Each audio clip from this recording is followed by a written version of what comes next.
एक भवरा जो कि बगीचे में रहता है। राधे राधे।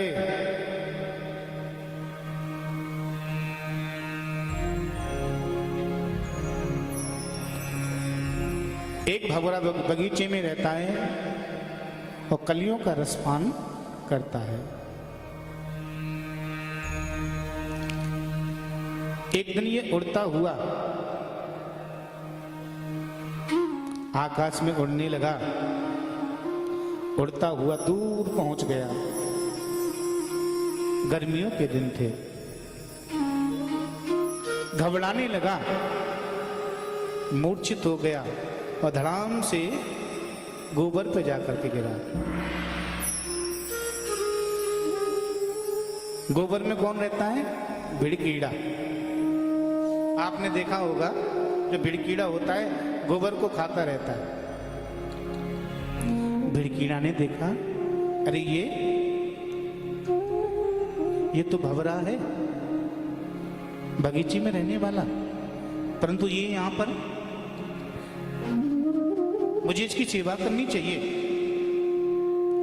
2 दिन तक भिड़कीड़े ने भवरे की सेवा की। भवरे की जब चेतना दूर हुई, भिड़कीड़ा को देखा, आप हमारे मित्र हो, आपने हमारी 2 दिन तक सेवा की। बोले मित्रवर, मैंने तुम्हारे साथ का प्रभाव देख लिया, अब तुम मेरे साथ में आओ। नीचे देखे झरना बह रहा था, सुंदर सुंदर सुगंधित हवाएं चल रही थी। आज बेचारा भिड़कीड़ा जो गोबर में रहता है बड़ा प्रसन्न हुआ। मित्रवर, क्या संसार इतना भी सुंदर है?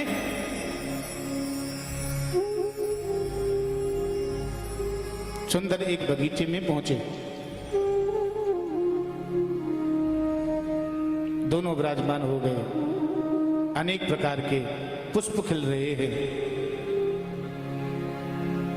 फूलों को देख करके भिड़कीड़ा बड़ा प्रेम मुदित हुआ, आनंदित हुआ।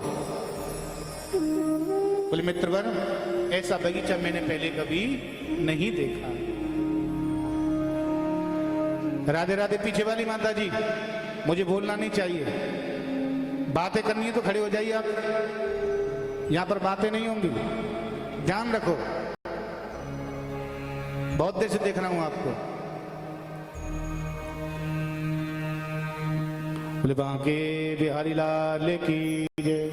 जय जय श्री राधे, जय जय श्री राधे श्याम। सुंदर बगीचे को देखा, भिड़कीड़ा बड़ा आनंदित हुआ। मित्र, संसार इतना भी सुंदर है मैंने कभी सोचा नहीं। एक गुलाब के फूल पे भिड़कीड़ा को बिठा दिया। भवरा कहने लगा, मित्रवर, मैं अभी आता हूं, मैं कलियों का रसपान करके आता हूं, आप यहीं बैठे रहना, कहीं जाना मत। भवरा जो है कलियों का रसस्वादन करने के लिए बगीचा में चला गया। एक भगवान भोलेनाथ का भगत आया।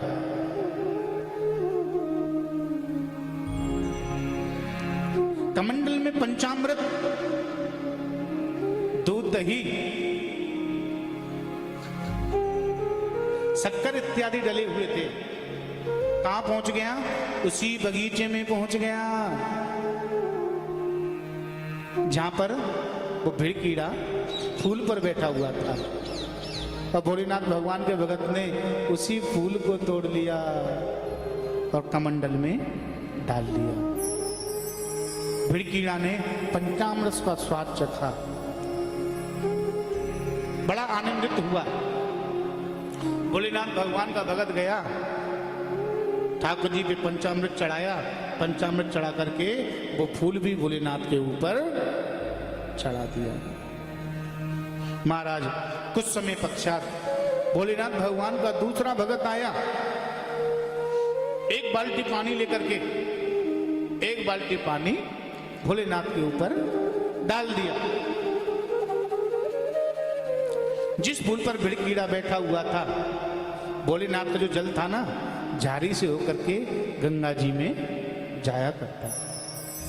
जैसे एक बाल्टी जल डाला, वो पुल पर बैठा हुआ भिड़कीड़ा गंगा जी में बहने लगा। बहुत समय व्यतीत हो गया। भवरे को याद आई, मेरा मित्र अकेला होगा, मुझे चलना चाहिए।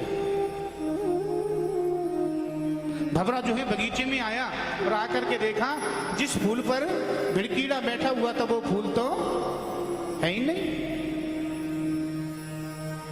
भवरा समझ गया शायद कोई भगवान का भगत आया होगा और भगवान के ऊपर उस फूल को चढ़ाया होगा। भवरा गया भोलेनाथ के मंदिर में, जा करके देखा महाराज वो फूल वहां भी नहीं है।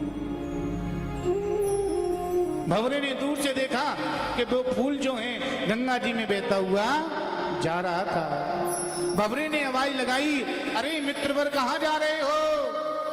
आपने मेरी 2 दिन तक सेवा की थी, मैं तो आपकी कुछ सेवा भी नहीं कर पाया। भिड़कीड़ा फूल पर बैठा बैठा हाथ जोड़ता है, मित्रवर मैंने कभी ये सुंदर संसार नहीं देखा था। तुम्हारी सत्संग से, तुम्हारे संग से मैंने पूरे संसार को देख लिया।